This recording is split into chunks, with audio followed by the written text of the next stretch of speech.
So, Brexiteers are getting angry, but the real question that we are going to have a look at today is, are they angry at Theresa May, or are they really angry just at the reality of, of leaving the European Union? So, the Brexiteers have become the angry brigade. Oh, this is from The Economist, by the way. I'll leave a link to it down below.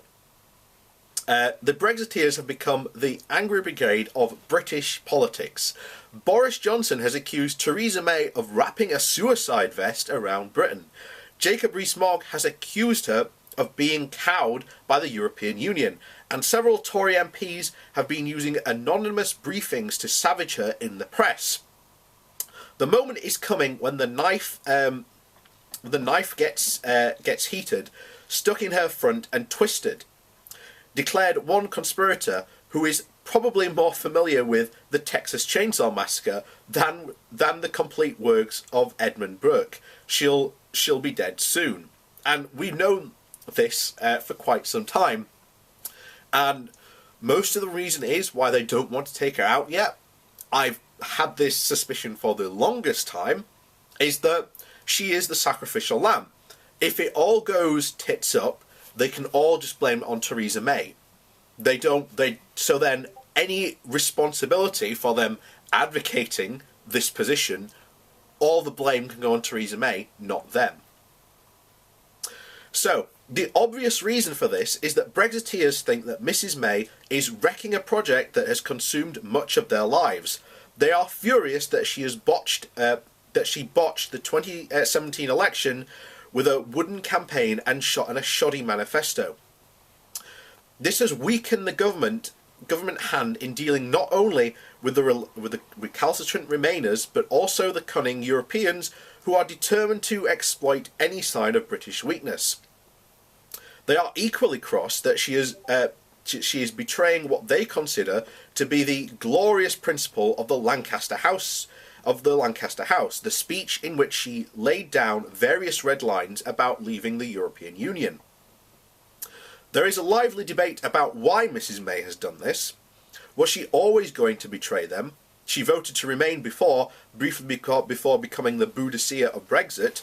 Or was she corrupted by establishment types such as Ollie Robbins, the civil servant in charge of the negotiations? Or was she simply ground down by European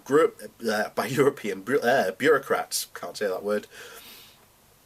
Then she is a traitor. Is now taken as a given. That she's now a traitor is now taken as a given. Sorry about that. There is also a deeper reason why Brexiteers are so angry. Mrs May represents the reality principle of a political world dominated by fantasy and wish fulfillment. She didn't fluff last year's election only because of a wooden campaign and a botched manifesto. She also fluffed it because more or less an equally divided nation was not willing to give her carte blanche to pursue a hard Brexit. She didn't blur the red lines of the Lancaster House just because she was manipulated or deceived. She blurred them because she is trying to avoid the terrible hazards such as a breakdown of trade with the EU or the imposition of a hard border in Ireland. Ivan Crystal, the godfather of the neoconservatism, described his tribe as liberals who have been mugged by reality. Brexiteers are Tories who are furious that reality has proved to be more stubborn than they imagined. They believed that leaving the European Union would be a cakewalk. Liam Fox pronounced that the free trade agreement that he will have to do with the EU should be one of the easiest in human history. John Redwood averred that getting out of the EU can be quick and easy, as the UK holds most of the cards in any negotiation. In fact, leaving the EU is likely to be one of the hardest bureaucratic exercises in post-war history. That is not just because the EU is determined to make it difficult, but because unravelling 45 years of worth of trading regulations is inevitably complicated and time-consuming.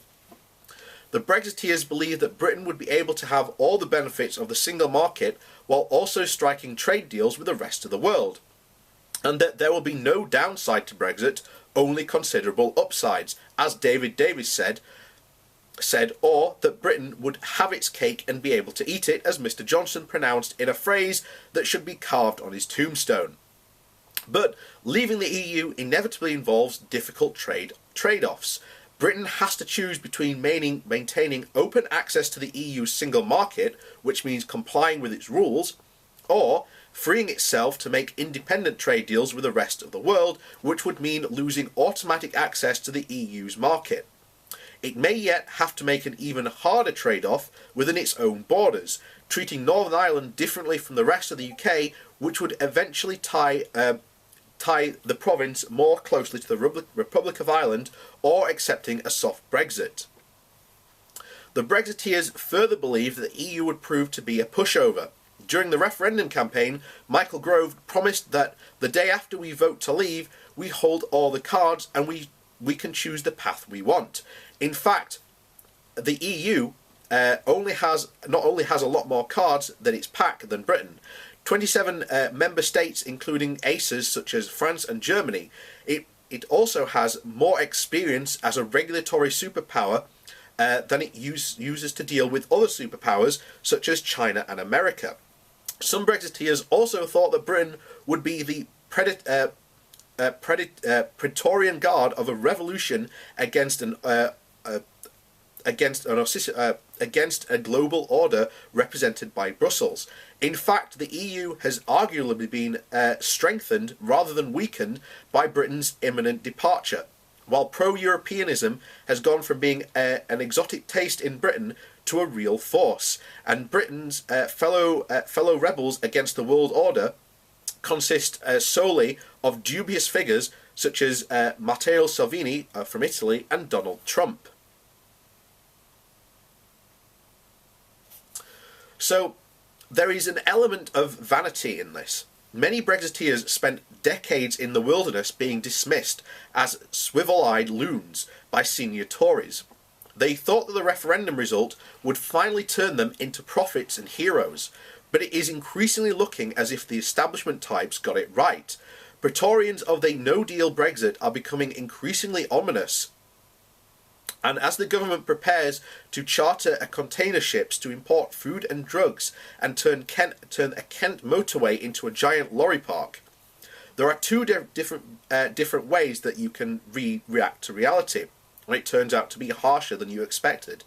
You can either recognise reality for what it is and try to render it a bit more palpably by hard work and careful thought, or you can rage against it and bolster your rage with talks of ideals about betrayed and simple solutions denied.